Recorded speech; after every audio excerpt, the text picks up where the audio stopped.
Mga SSS pensioners, naku po, hanggang bukas na lang dapat nyo na itong magawa para hindi po maputol ang inyong buwan ng pensyon kay SSS. Ano nga ba ito? Yan ang ating pag-uusapan.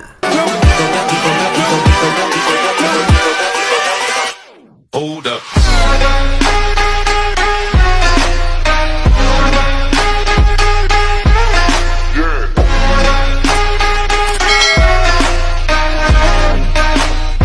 Hello mga ka-vlogs! Welcome dito sa aking YouTube channel. Magandang araw po sa lahat ng ating mga manonood saan man po kayong dako sa mundo. Paalala po sa lahat ng mga pensyonado ni SSS. Bukas na lang po ang last day na dapat nyo ito magawa para po hindi maputol ang inyong buwan ng pensyon kay SSS. Tuloy-tuloy po ito na matatanggap nyo mga ka-vlogs. Bago natin yan pag-uusapan, kung hindi ka pa nakasubscribe or bago ka pa lang dito sa aking YouTube channel, ay maaari nyo po i-click ang ating subscribe button na nasa baba. Huwag nyo kaligtaan na i-turn on ang ating notification bell para updated ka sa lahat ng mga videos na i-upload ko.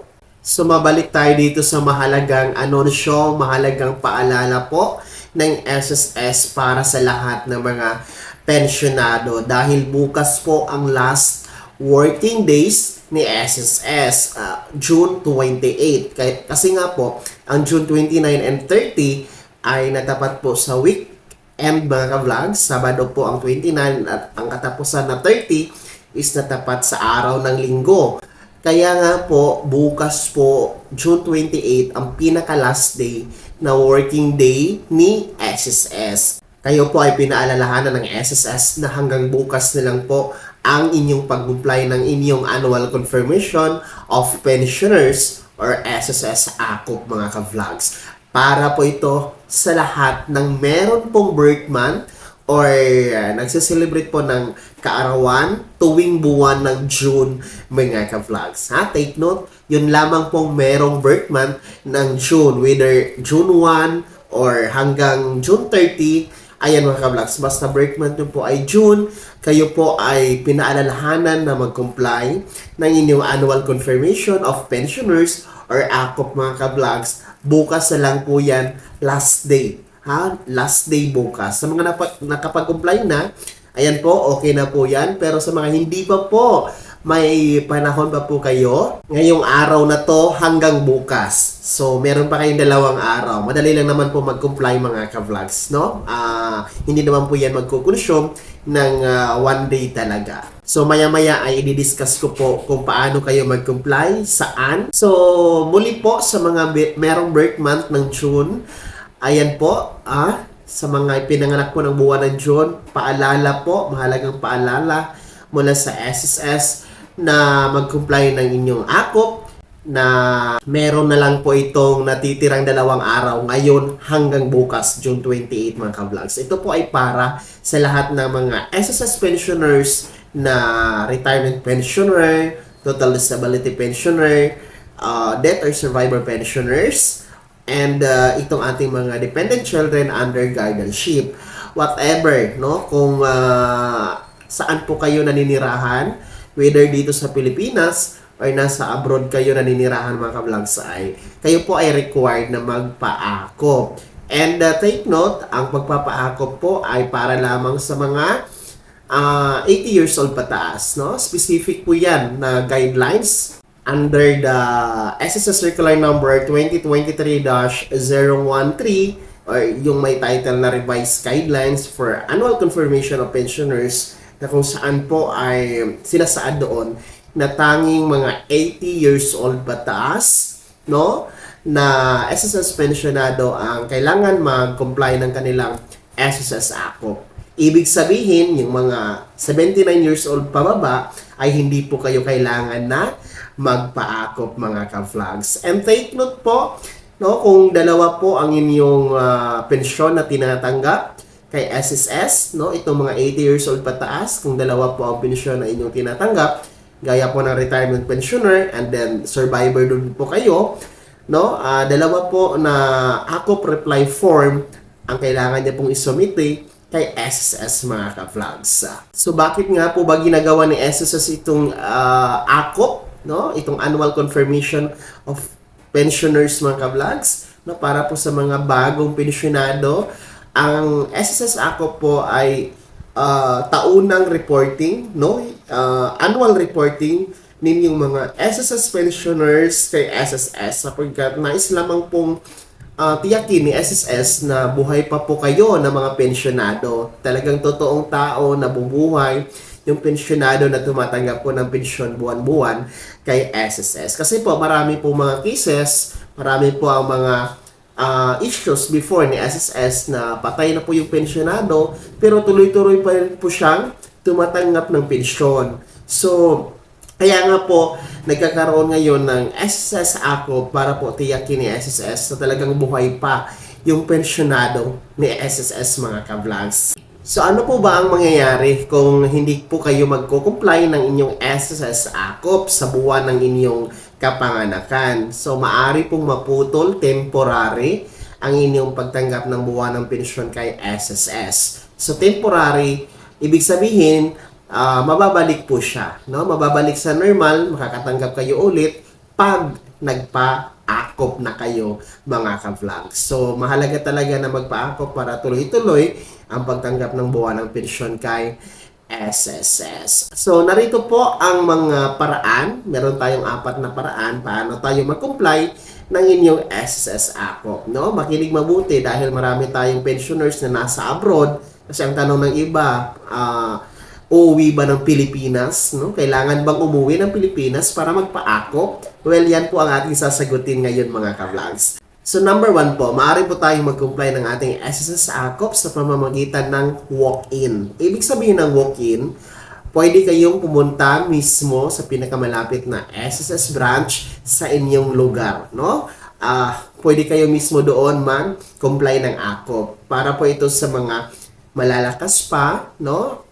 Kaya pang pumunta, magbiyahe sa SSS branch mga ka-vlogs. At kayang-kaya pa na makikipagpilahan doon dahil mahaba ang pila sa mga ibang mga SSS branch mga ka-vlogs. So, pwede kayong mag-walk-in. Pangalawa po ay pwede po ang online. So, dito po pumapasok yung mga nasa abroad or mga busy, kahit dito sa Pilipinas at busy, pwede kayong mag-comply through online. So, gamit po ang Viber na app, ay maaari po kayong makipag-usap kay SSS ng inyong SSS AKOP, no? Through Viber na app. Online po yan na proseso. So, ang gagawin nyo, kung gusto nyo pong mag-avail sa Viber na app na conversation or pag-comply ng AKOP, ay maaari kayong mag-email kay SSS, no, para po ma-confirm ni SSS yung schedule, petsa at oras, no, para sa inyong online compliance ng inyong SSS AKOP.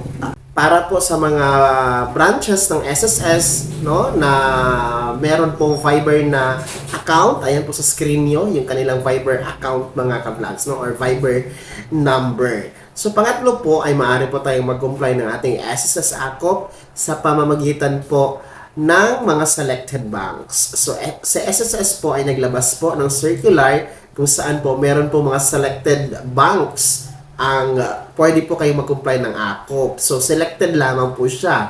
No? Kung nakikita nyo po sa inyong screen, ayan po ang mga selected banks.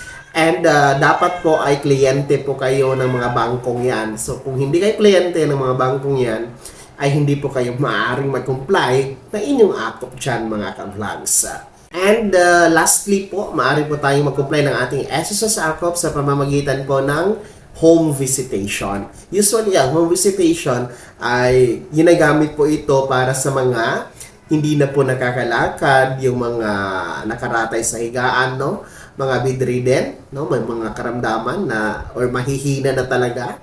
Kasi nga, 80 years old pataas, di ba, ang nire-required na mag-comply ng AKOP. Yung iba dyan ay mahinang-mahina na. So, pwede kayong mag-request ng home visitation kay SSS. Mismo po, ang SSS staff, no, SSS employee na pumunta sa bahay ni pensioner para po tingnan, no, makapag-comply po ng AKOP. So, maaari po kayo mag-email din po kay SSS na mag-request ng home visitation para si SSS ay mag-confirm ng schedule, yung petsa at oras ng pagbisita nila sa inyong bahay mga ka-vlogs. So ayun po ang apat na paraan paano tayo makapag-comply ng ating SSS AKOP mga ka-vlogs. Ha, maliwanag yun sa ating mga pensyonado na merong birth month, no? Birth month ngayong buwan ng June.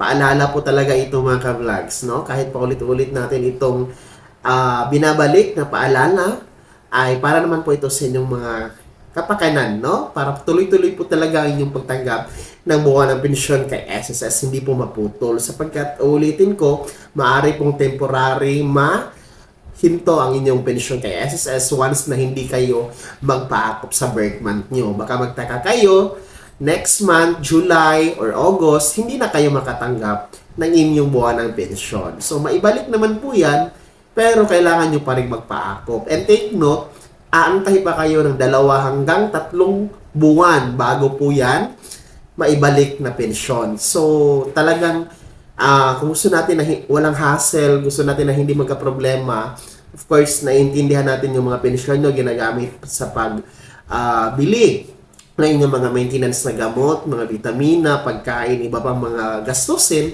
ay i-comply na lang po natin, no? Nang mas maaga itong ating SSS AKOP. Actually, pwede tayong mag-comply ng ating SSS AKOP ng advance para tiyak talaga na hindi makalimutan. So, pwede tayo mag-advance 2 months before sa inyong birth month, mga ka-vlogs. Pwede na kayo magpa-akop, no? Para hindi nyo na malimutan, hindi nyo na makaligtaan. So, halimbawa, kung September po ang inyong birth month, ay next month, no? July, kasi Monday is July 1 na, pwede na kayo mag-advance na inyong SSS AKOP compliance, mga ka-vlogs. So, mahalagang paalala po yan mula sa SSS. Gawin nyo na ang inyong SSS AKOP para tuloy-tuloy ang pagtanggap ng buwan ng pensyon kay SSS. Bago ako magtapos sa video na to, kung nais nyo pong sumuporta dito sa aking channel, maaari nyo pong i-click ang ating super thanks button na nasa baba. At sa mga nais maging miyembro, pwede mga ka-vlogs, marami tayong mga perks na nasa baba, pindutin nyo po ang join button. Sana ay naging gabay ang video na to kahit paano ay napaalalahanan tayo, no? Sa mga bagay-bagay na nangyayari sa pagiging pensyonado kay SSS. Kung hindi ka pa nakasubscribe dito sa aking YouTube channel, ay maaari nyo nang i-click ang ating subscribe button na nasa baba at huwag nyo kaligtaan na i-turn on ang notification bell. Ilagay nyo sa all para updated kayo sa lahat ng mga videos na i-upload ko. Maaari mo din i-like ang video na to at kung meron ka pang mga tanungan ay maaari nyo i-komento sa comment section na nasa baba. At paki-follow na din po ang aking official Facebook page na nasa screen nyo. Muli po, ako si Daniel Timpawa na nagsasabing dito sa aking YouTube channel, Pawang Katotohanan at lahat totoo lamang.